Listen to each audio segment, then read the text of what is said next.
Music director DJ Guddu राज,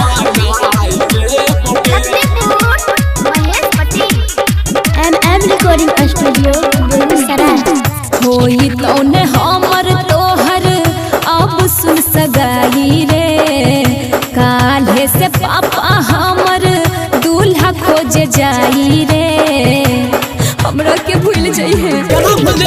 होई तौने हमर तोहर अब सुन सगाई रे, काल्हे से पापा हमर दूल्हा खोजे जाई रे, लागै छो तोरा बिना हम नहीं जीबौ रे। आगे हम केना जीबो? असली मर्द के छियै बेटा बागे, दुल्हन बनाई ले बोगे गे छौरी, बोलतौ जे भाई तोहर बाबू जदी कदरी से काट दे बोगे, बिना काट ले न छोड़बो।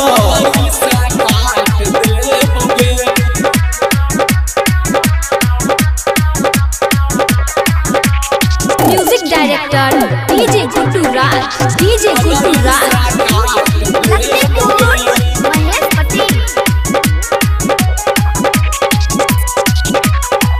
चाहे कुछ करके हमर पापा के मनाइले, हमारा के छौरा अपन दुल्हन बनाइले।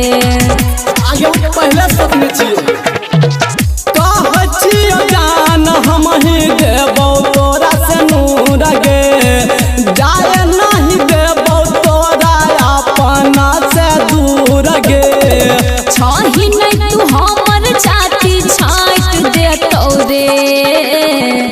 सुन गे असली मर्द के छियै बेटा बागे, दुल्हन बनाई ले बोगे गे छौरी, बोलतौ जे भाई तोहर बाबू जदी कदरी से काट दे बोगे, बिना काट ले न छोड़बो।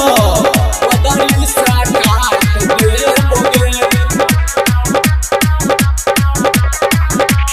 म्यूजिक डायरेक्टर डीजे गुड्डू राज, डीजे गुड्डू राज, एम रिकॉर्डिंग स्टूडियो बेगूसराय। काहे भगवान जी दिलावा बनैलक, एक दूसरे के प्यार करे के सिखैलक। आगे ई सब तो भगवाने के देन छै। छाही तू जान हमर छियौ तोहर हम जान गे, आई तो बराती त जहिया जइबौ हम शमशान गे।